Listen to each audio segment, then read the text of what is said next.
Hello and welcome back to yet another YouTube game preview here on Kevin Mac Sports. I'm very happy to have friend Kevin Farrahar from, well, he's from a little bit of everything. He's from FarraharBasketball.com, but he's from Massachusetts. And Kevin, welcome to the game preview. Thanks, Kev. Thanks for having me. No problem. We could probably sit around and just talk Friar basketball for a long time, but we'll talk a little bit of PC UConn in just a bit. But I'm curious, Kevin. Why don't you tell people about where you sit with your website? It's had a great following now for, is it 5 years or is it even more? Oh no, probably over 10 now. It's crazy. Wow, yeah, that the years are going fast. Yeah, and I've been really fortunate to have some of your writing on my website now as well. But you're also at a different stage in your life. You're not a young kid kind of goofing around anymore, but right. Bring people up to speed on what you do and where you stand with your project right now. Yeah, so kind of, I've been dipping my toes back in it a little bit. For folks who might follow me, they might have seen that back in probably October, I put a post out there that this year is just going to be kind of tough for me, mainly due to work obligations, but a few other things as well, just to write as much. And for me, I put a lot of pride into the site, and I figured if I can't, I didn't want to go halfway with it. So I either want to be all in or all out. So, I kind of figured I'd scale back a little bit, writing there whenever I can, but also been loving writing for you as well, Kev. So that's kind of been where I'm at this year. I think next year I'll kind of be back to writing more, hopefully for you as well, but also for my side a little bit too, and doing more of the video stuff. So, I kind of had to scale back a little bit, but I'm in a better place now. So in the next month or so, I'll be able to get after a little bit more than I had been the last 2 or 3 months. And besides, we used to cross paths an awful lot at some of these New England prep schools, and there is no such thing this year.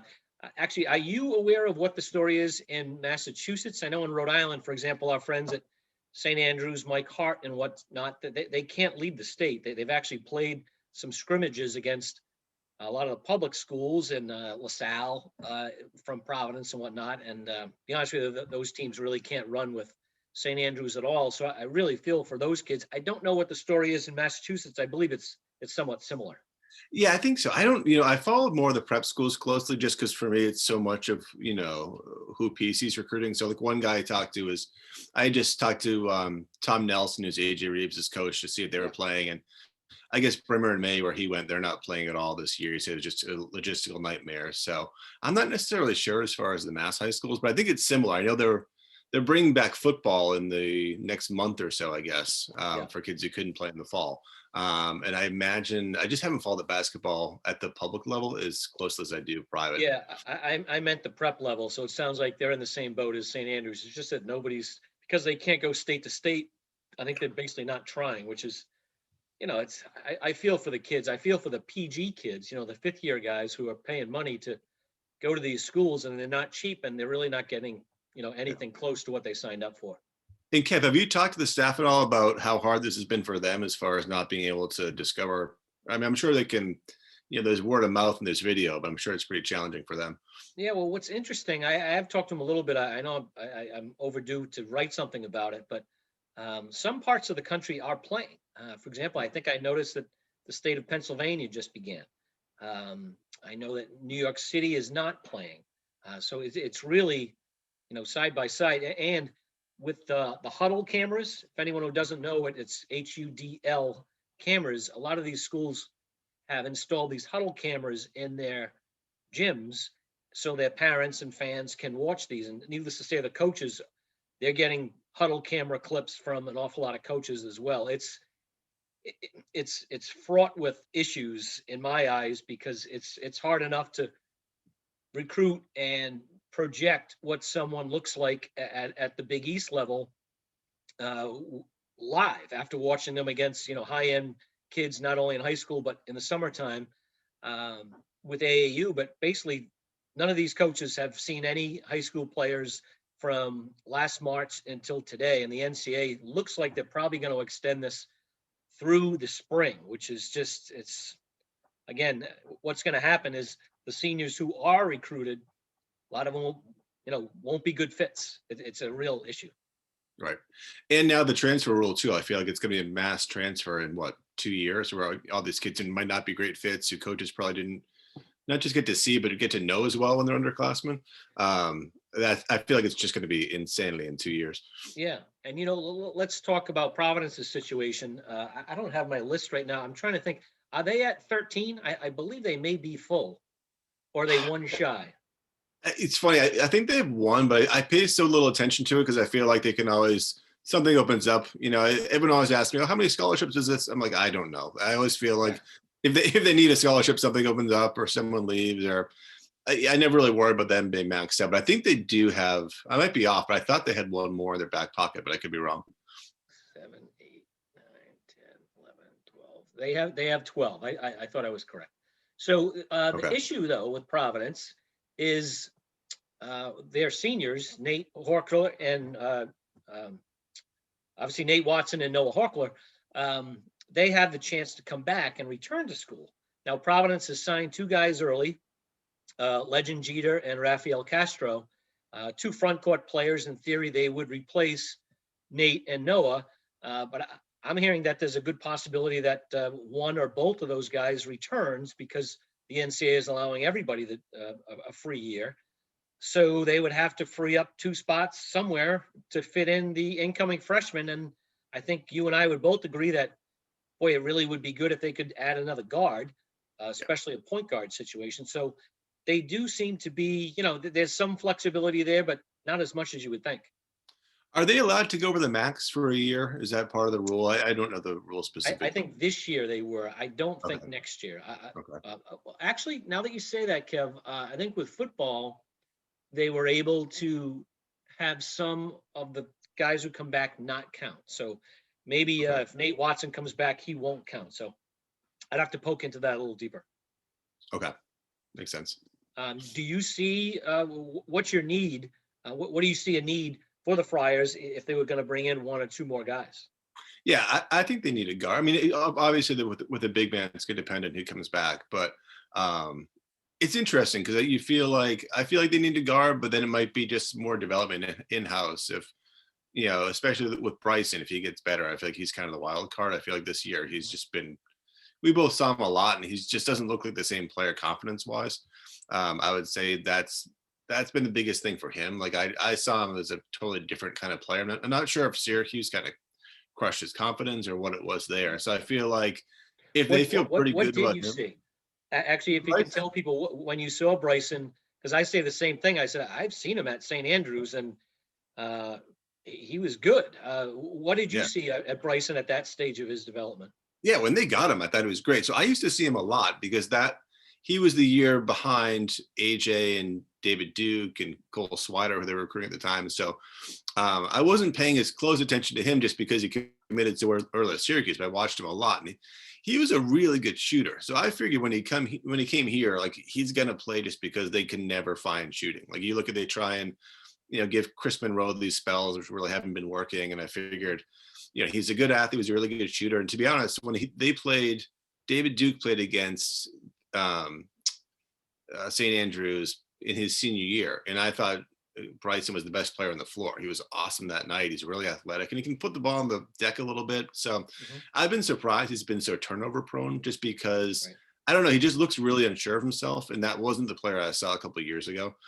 So I still think he can be really good. So if they're saying the same thing, then maybe there's not as much of a need for a guard. But I just think that they don't really have like they have a tough time making like really they need like another like steady hand. Maybe that's fine. I Right. mean, I don't know. That's been my point of view.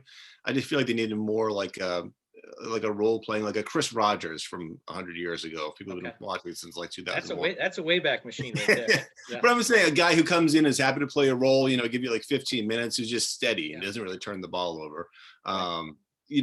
To me, I think that's really important. And again, with the big guys, like I've been so happy with Horkler recently. Mhm. Just because defensively he was lost, but the last like 5 games he's been awesome. So if Yeah. him or Watson comes back, that changes things a lot. I mean, they probably still need one more, wouldn't you think, if they don't? I actually don't. Castro. I have not seen Castro or Legend Jeter in person, but Castro kind of checks the box for me in that he's a 6'9", maybe even taller by the time he gets here, stretch forward. It seems as if he can put the ball on the floor and shoot it a little bit. Don't know if he can shoot out to the 3-point line, but he's not a low post player. And to be honest with you, Nate Watson is truly the last of a dying breed. That said, could they use another big guy to stand behind, Sonogo from Connecticut going forward, or, certainly Xavier always has a big, strong guy, no question. And do they have that on their roster besides Nate Watson? Absolutely not. So could they use another? And I think that's a transfer situation. I think Providence going forward, obviously, if they can get and they've had success around here with a David Duke or a Chris Dunn, a high level local guy, that's great. If they can get their hooks into one of those guys, because of some connection in a different part of the country, that's great. If I'm Providence, I am looking hard at the transfer market. I think this is a great place to be a transfer because you can come in and play at a high level, obviously on TV all the time in a great market, and for a coach who guys like to play for.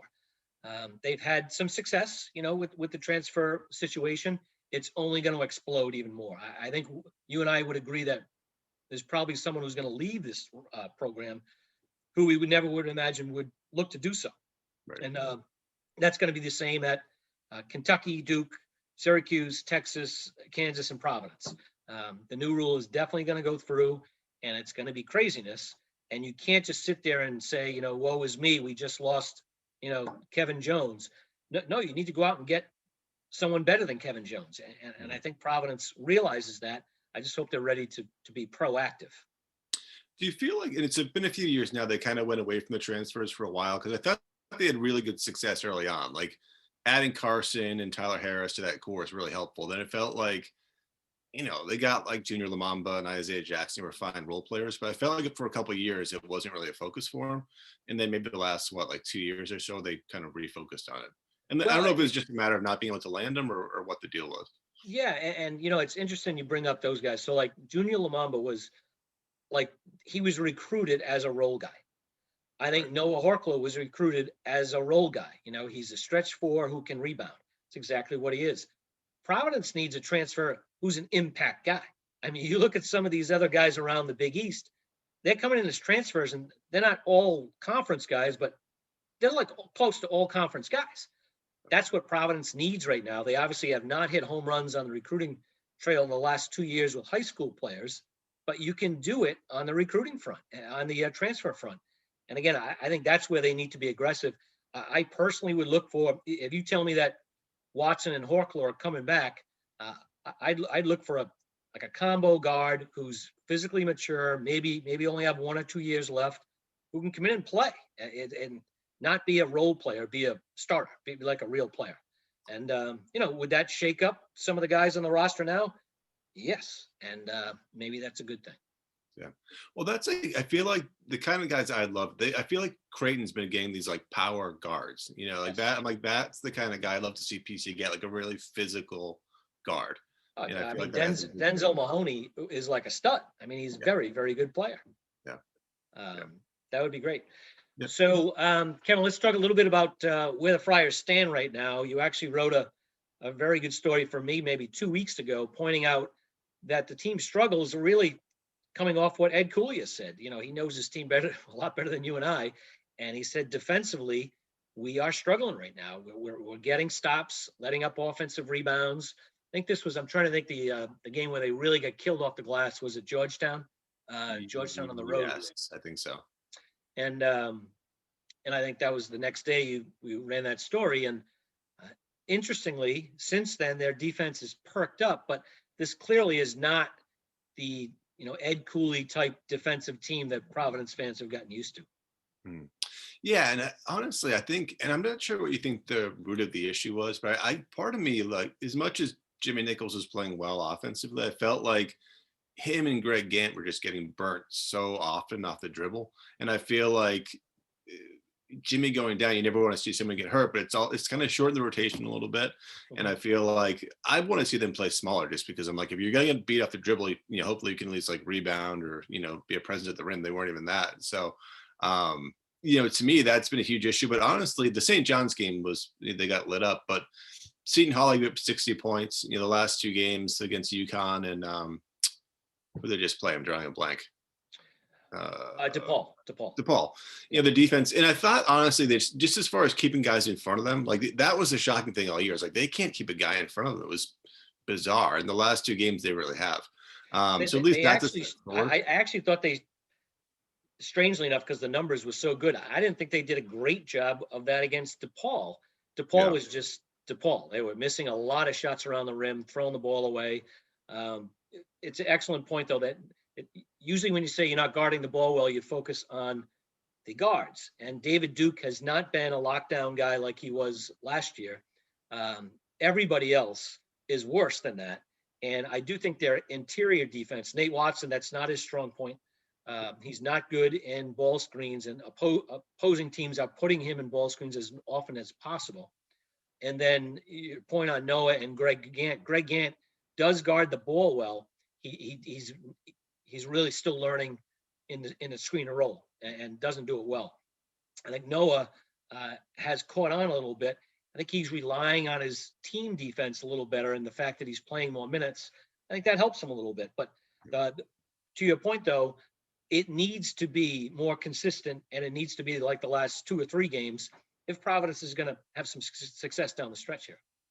And that's the thing, too. I kind of wrote about in that article. I felt like, Alpha got dumped on, and Alpha Diallo could be a frustrating player to watch on offense when he's launching these threes, poorly timed. But his defense from the wing, Cooley used to always say he can guard, 4 guys, and he'd guard them effectively. And that's the one thing I think between him and Khalif, everyone kind of overlooked, is that for as great as Nate is offensively, Khalif was a really, really versatile defensive big man. And then I thought Alpha was really good too. So losing those two guys. Malik White.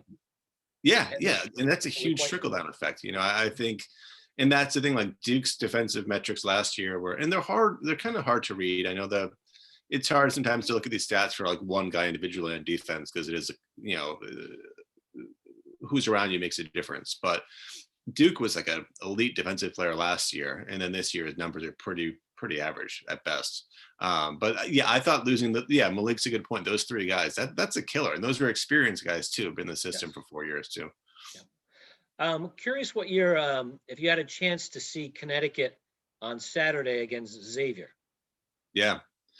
Well, how about a Cook came back? So we've seen a Cook for quite a while on the prep scene around here. And he's a guy PC was focusing on for quite a bit. So he looked really good. He hit those, 3 perimeter shots, or at least 2. And then he had like a finger roll at one point.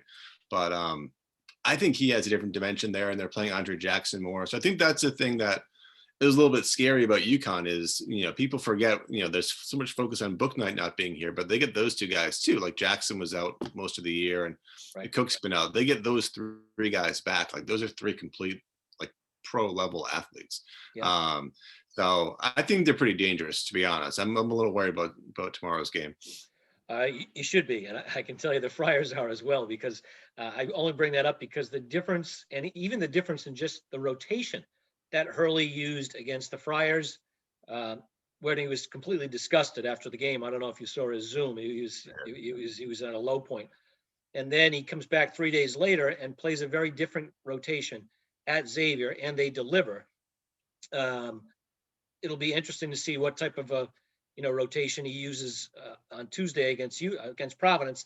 And Bouknight, I'm hearing a lot of different things about Bouknight, whether he's healthy enough to come back and is being held out because he's leery about getting hurt again and the pros and all that crazy stuff, or if he's just legitimately still hurt and not ready to go. But we'll find out Tuesday. And then if he comes in, how does that affect this rotation that is still clearly a work in flux for the Huskies? I think UConn can be an NCAA tournament team, but boy, the clock is ticking. Yeah. And it's interesting too. Well, getting back to what you said, I was really surprised. Hurley, I think it was after the PC game, where he had talked about Bouknight, and he was pretty blunt, saying, the surgery wasn't done by our doctors. And I was surprised he went there. And he went there, I think, twice in the press conference. So that was kind of surprising. So you can tell there's some sort of division there. But their schedule sets up pretty well for it. I think, honestly, this PC game is huge for both teams, because they have Villanova, I think, next, but then they've got Georgetown twice. They've got Marquette, who's kind of struggling. So if UConn wins tomorrow, they're kind of set to maybe win 4 of their last 5 games, and who knows how many games they're going to get rescheduled. So, but conversely, if UConn gets swept by Providence, it could be a tough road for them back. But I think I think they position themselves pretty well if they win this one. Yeah, UConn I see is right now 57th in the net with 2 quad 1 wins and 2 quad 2 wins. Um, I shouldn't say they can't afford a loss to Providence, because I think Providence is playing pretty well now, but um, they have to beat the Friars. And if I'm Providence and I have hopes of finishing strong here, a sweep over Connecticut certainly it will be big, not only for the Big East tournament, but to present to the NCAA selection committee, which again, it's Providence has a lot of work left to do. But this is a big one that then they would take a break and not play again until next Wednesday when Xavier comes to town.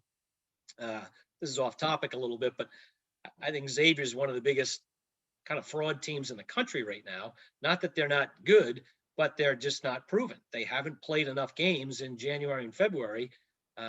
They've only, I think, now have 4 losses. So they certainly would be in the NCAA tournament, but I think if they had played a full Big East schedule, they'd have a lot more than 4 losses. So they'd be exposed a little bit more. And we all know that they've had, I think, 3 buzzer-beating victories, including a killer win over Providence. Yeah. Yeah. And you mentioned that maybe a week or 2 ago, maybe it was with Dave Borges, or I can't remember who, where Xavier's just a tough read. They had a couple of big wins early in the year. Oklahoma, they killed. I mean, they looked amazing that night. But it's hard to go off one game where a team's not missing. And I'm with you. Like, I really don't have a great read. And I honestly haven't seen Xavier enough. And I felt like, the day they played Providence, they looked pretty pedestrian. So they didn't look amazing that day. But, I've come to realize so much of it's how you're going to look the last, 6, 7 games this season. So I guess they're positioned. But I'm with you. I really don't have a great read on them as far as how good they are. And the word is the NCAA tournament in those situations they wouldn't penalize those teams and not let them in, but they could penalize them with their seeding. And we're going to see more of those teams. So, obviously there'll be a number 1 seed, but Baylor is going to go maybe 2.5 weeks without playing a game, and then play, 2-3 games, and boom, it'll be March and we'll be in the Big 12 tournament. So I would not want to be on the tournament committee this year. Truly, it's going to be, I just don't know. And boom, I vote for X over, A and B. And that's really how the NCAA, committee works. It comes down to, there's 1 spot left, and we have 3 or 4 teams to pick from. And the resumes of those 3 or 4 teams are going to be just so bizarrely different that it's going to be really tough to pick. But so Kev, I'll put you on the spot here. Can the Friars close close enough to be at least in the mix Big East tournament week? Yeah, I mean, I'll probably get killed for this. I'm not there yet. I mean, I just think they probably can afford 1 more loss in the regular season. They've got Villanova coming up.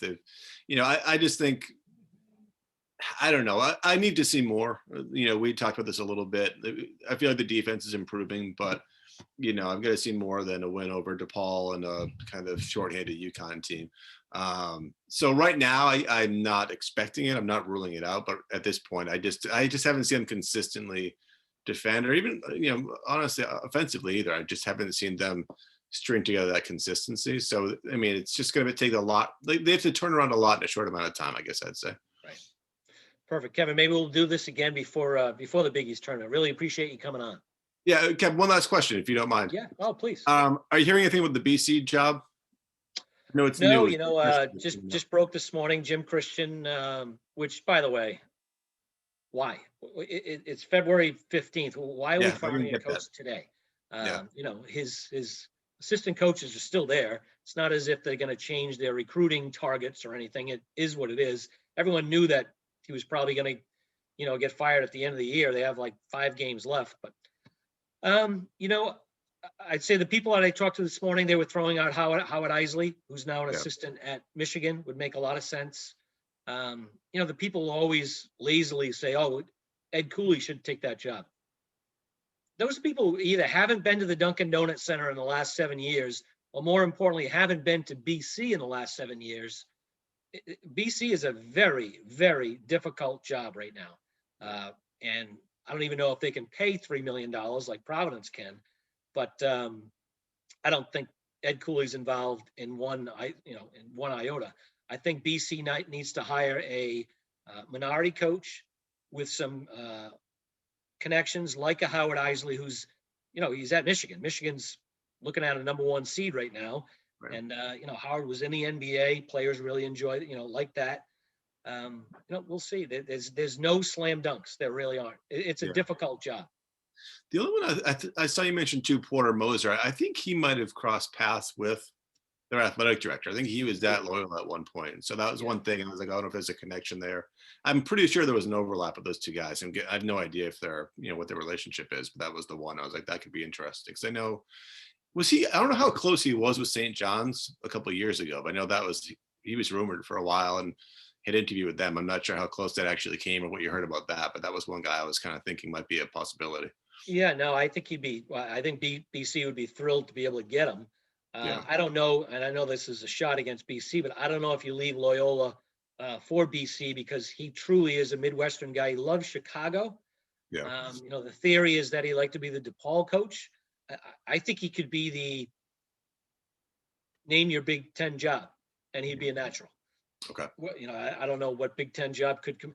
Northwestern. I mean, that's Chicago. Yeah. Chris Collins is not exactly letting it up.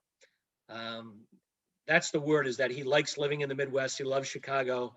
That's a long way from Boston. And again, the BC job is heavy lifting. And the other obvious name is Mark Schmidt, the longtime St. Bonaventure coach who played at BC as well. So, there's connections. Shame on BC for not, reaching out to some of these guys maybe before they hired Jim Christian, who, by the way, is a great guy and a pretty good coach. They just didn't have ACC level talent until BC is able to bring in pro NBA level guys. And they've had some over the years,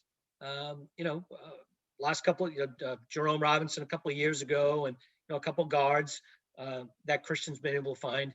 They in the ACC, you need a pro on your team at all times, and multiple pros to be able to be in the top, 6 or 7 and be in the NCAA tournament. That's difficult to do at a place like Boston College. Yeah, and they've had decent. I mean, it sounds silly because their record's been so bad, but Olivier Hanlon was really good. They had that kid Ryan Anderson who transferred to Arizona. They had Kai Bowman. So they've actually been able to bring in pretty good players. It's just the league is such a bear. Like it's brutal. You need more of those players. Yeah. You can't just have Kai Bowman and a couple of dudes like you and I. You need like 4 Kai Bowmans. Really good players. Right. So. Yeah, agreed. Alrighty. Hey, Kev, thanks very much. Appreciate you taking some time on your vacation week, and we'll catch up again. Okay, sounds good. Thanks, Kev.